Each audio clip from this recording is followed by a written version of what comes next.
سرخط مهمترین خبرها. یک نماینده شبکه‌های تقسیمات برق گفت کارهای تعمیری قریب به انجام رسیدند. آیا محدودیت از بین می رود؟ امامعلی رحمان بعد 50 سال به کرسی نشست که سالها پیش در آن تحصیل می کرد. و سوال از مردم، آیا از طالبان می ترسید؟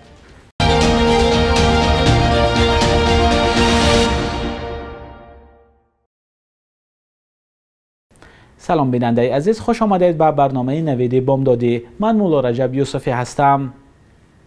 در شرایطی که ساکنان اکثر مناطق تاجیکستان از کمبود برق شکایت دارند، یک مقام شبکه‌های تقسیمات برق گفته است که کارهای تعمیری در قسمت ناحیه‌های تابع مرکز قریب به انجام رسیدند. خورشید عمرو، رهبر تکنیکی فیلیالی شبکه‌های تقسیمات برق در ناحیه تابع مرکز، به خبرگزاری دولتی خاور گفته است نقشه آمادگی آنها برای زمستان از 38 بند عبارت بود که از آن 24 بندش اجرا شده، 14 بند دیگرش در جریان اجرا قرار دارد. به گفته عمرو، کارمندان آنها برای تأمین ساکنان با برق خوش‌صفت در فصل زمستان در این روزها به تعمیر ترانسفورماتورها و سنجش خط‌های برق و تازه نمودن آنها از نوده‌های درختان سفر برگردیده کوشش دارند در فصل زمستان یگان مشکلی سبب بی‌برقی نگردد. این مقام شبکه‌های تقسیمات برق همچنین از تعمیر چندین خط‌های بلند شدت و عوض کردن ترانسفورماتورها خبر داده است. ولی یک سوال تا حال بی جواب است که این کارهای تعمیری کی به انجام میرسند، چون ساکنان منطقه‌های تاجیکستان قریب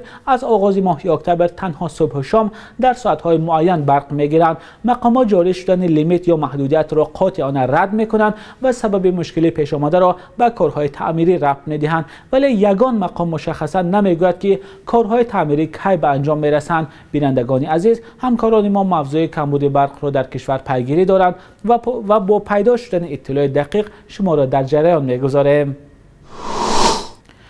پرزیدنت امامعلی رحمان به آموزشگاهی رفته است که 50 سال پیش در آن تحصیل میکرد. دفتر مطبوعاتی رئیس جمهور خبر داد که امامعلی رحمان روز 27 اکتبر به لیسه کسبی صنعتی کیمیای شهری لیوکن یا سربندی سابق رفته، بینای آن را پس از تعمیر و نوسازی به استفاده داده است. این آموزشگاه که در دوران شوروی با نام پتو شناخته میشد، سال 1964 تأسیس یافته، سال 2006 به لیسه کسبی صنعتی کیمیا تبدیل داده شده است. امامعلی رحمان در سالهای 1969 1971 در این مؤسسه در گروه رقم 10 با اختصاص چیلانگری برقی، اسباب‌های اندازه‌گیری، سنجشی و اتوماتیک تحصیل کرده است. از عکس‌هایی که دفتر مطبوعات پرزیدنت نشر کرد دیده می‌شود که امامعلی رحمان در کرسی نشسته است که 50 سال پیش در آن تحصیل می‌کرد. در پهلوی این امامعلی رحمان نام همسبقان او را هم نوشتند. کرسی ها و آرایشات صنفخانه را هم ظاهراً مانند به دوره تحصیل رئیس جمهور کردند.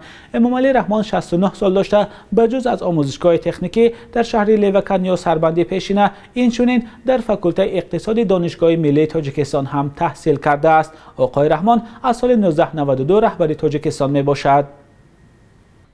آسان و دسترس، خبرهای نو را از کانال تلگرامی رادیو آزادی دسترس کنید. قریب 3 ماه است که طالبان در افغانستان حکومت میکنند. دوباره برگشتن این گروه به قدرت نگرانی های زیادی را در زمینه حقوق انسان و تهدید به کشورهای منطقه به میان آورده است. به خصوص مقامات تاجیکستان که با افغانستان 1400 کیلومتر مرز دارند، از وضعیت در آن سوی مرز بارها نگرانی کردند. اما ساکنان چی؟ آیا آنها نیز از طالبان می‌هراسند؟ همکاران ما تلاش کردند نظر ساکنان ولایت ختلان را در این باره پرسند. چون میترسید ما عشق میترسید جناب زنده بود جناب اون روسیه چون یا لپ خوب ترسه مای طالبو ما خودشون ترسه ما خودشون ترسیده گشته تشویش تمام جهان آوردگی او با فکری شخصی ما او خیلی دولتداری خودشون خلق افغان های او دولتی کوهنای خودشون حل میکنن با فکر ما دایگون وای باید حجت تشویش نباشه. دولت اشغال کردگی مثلا ما دایگون تشویش نیست که ما چه خیلی بود هم خیلی زندگی ما رفته است مردم ما همه حالتی که داشت همه حالت داره. ارتش خمانو داریم ما چی هراس میکنیم. ارتش ما چند قدم نسبت سالهای پیشین پیش رفتگی ای مثلا ترقی کردگی ای به فکرم نمیاد چون که ساعت این دولت‌هایی که یک جایی با هم واخری کردن پنجگانه برای همین محیط تاجیکستان برای همین آرامی تاجیکستان این دستگیری بسیار کلان میباشد. به یکم ترس کار کرده گشته ایستادیم. نه وزیراشتان نووردایو های سری وقت پیشگیری کردم در کره قوای مسلح رو همه وقت اومده ساختن. در برای طالبان بسیار چیزا رو شنیدیم و بسیار چیزا رو میدونیم. حاضر وضعیت افغانستان رو خیلی خراب گردونده است. همین فقط ما همین شنیدیم که اونجا جنگ شدگیه آدماش خیلی گریزه شدن همیشه اومدگیه. چرا اونو میترسی که خیلی طرفات هم با یکون چی نشود. لایق رجبوف ورزشگر شناخته تاجیک در مسابقه لیگ کسبی محاربه‌های آمیخته یا PFL از رعوش منفی شکست خورد و از $1,000,000 محروم شد. سبقت مذکور شب 28 اکتبر در امریکا برگزار شد. مسابقه همه 5 دور دوام کرد و در آخر همه داوران یک دلانه غلبه را بر رعوش منفی دادند. لایق رجبوف بعد شکست خوردن در مراجعت از مخلصانش عذر پرسید که نتوانست انتظار آنها را برآورده کند. رجبوف گفت در جریان مسابقه بدنش درست کار نمیکرد و نفس کشیش مشکل بود. در جریان مسابقه هم دیدن ممکن بود که لایق رجبوف بعد دور سوم خسته شده بود. ورزشکار برزیلی رعوش منفیا با شکست دادن لایق رجبوف صاحب کمربند PFL و $1,000,000 شد. این بار دوم است که لایق رجبوف به فینال این مسابقه پرنفوذ راه می‌یابد. سال 2019 هم او در فینال شکست خورده بود. لایق رجبوف 30 ساله که قدش 1.75 سانتیمتر و وزنش 70 کیلو است در مسابقات با تخلص جگوار پاو شرکت می‌کند. لایق رجبوف سال 2019 بر روی خط 10 رزمکار بهترین MMA از کشورهای اتحاد دولت‌های مستقل که آن را نشریه تورستات روسیه از روی نتیجه گیری پرسش اینترنتی علاقه‌مندان محاربه‌های آمیخته ترتیب داد داخل شده است. انگلا مرکل که از ماه نوامبر سال 2005 صدر اعظم آلمان بود، رسما از رئیسی حکومت آلمان کنار رفت. روز 26 اکتبر در روز جلسه اول پارلمانی نو، پرزیدنت آلمان فرانک والتر شتاینمایر به مرکل و اعضای حکومتش سند به پایان رسیدن وکالت‌هایشان را داد. اکنون بنا به کنستیتوسیون آلمان، مرکل و اعضای حکومتش تا زمان تشکیل حکومت نو به اجرای وکالت‌هایشان موقتا ادامه می‌دهند.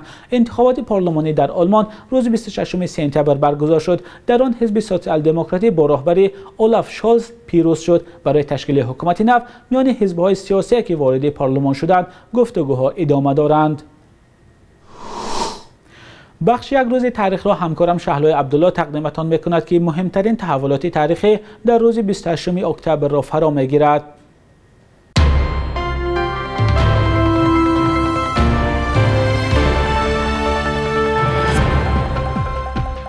28 октябри соли 2008 университет ё донишгоҳи давлатии тоҷикистон ба номи Ленин ба донишгоҳи миллии тоҷикистон тағйири ном кард. Ин донишгоҳи калонтарини ҷумҳурӣ соли 1947 бо қарори шӯрои вазирони иттиҳоди шӯравӣ дар шаҳри Душанбе таъсис шуд ва ба муҳимтарин муассисаи олии тарбиятгарии мутахассисон дар соҳаҳои мухталиф табдил шуд. ҳоло ин донишгоҳ 17 факулта дорад ки аз рӯи беш аз 50 ихтисос мутахассис омода мекунад.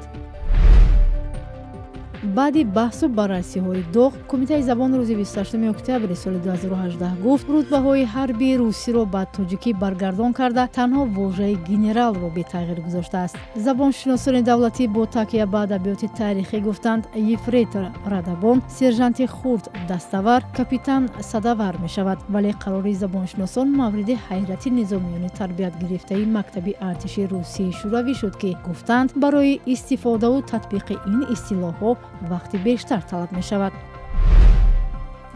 октябри соли 2018 дар Бритониё таҳқиқоти наве ба забони англисӣ бо номи ҳуввият, таърих ва масъалаи миллӣ дар Осиёи Марказӣ нашр шуд ки кори муштараки донишмандони тоҷик Даги Дагиев ва таърихшиноси ғарбӣ Карол Фошер мебошад. баъди интиқоли қудрат дар Осиёи Марказӣ, миллатгароии сиёсӣ ва тағйирот дар Тоҷикистон Ӯзбекистон ин китоби дуюми Дагиев буд ки ба таҳқиқу шинохти печидагиҳои таърихиву масоили миллии минтақаи Осиёи Марказӣ бахшида шуд.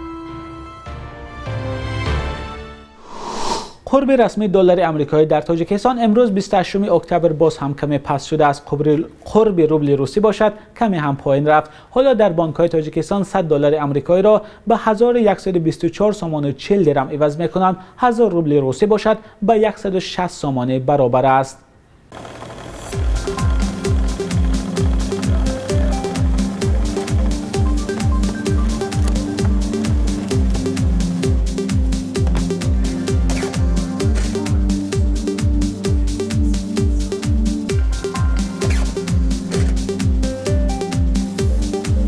بیننده عزیز، تشکر که تا آخر ما را همراهی کردید. خبر و گزارش‌های از این بیشتر را در سامانه رادیو آزادی با نشان آزادی.org و آزادی موبی پیدا کنید. خدا نگهدارتان.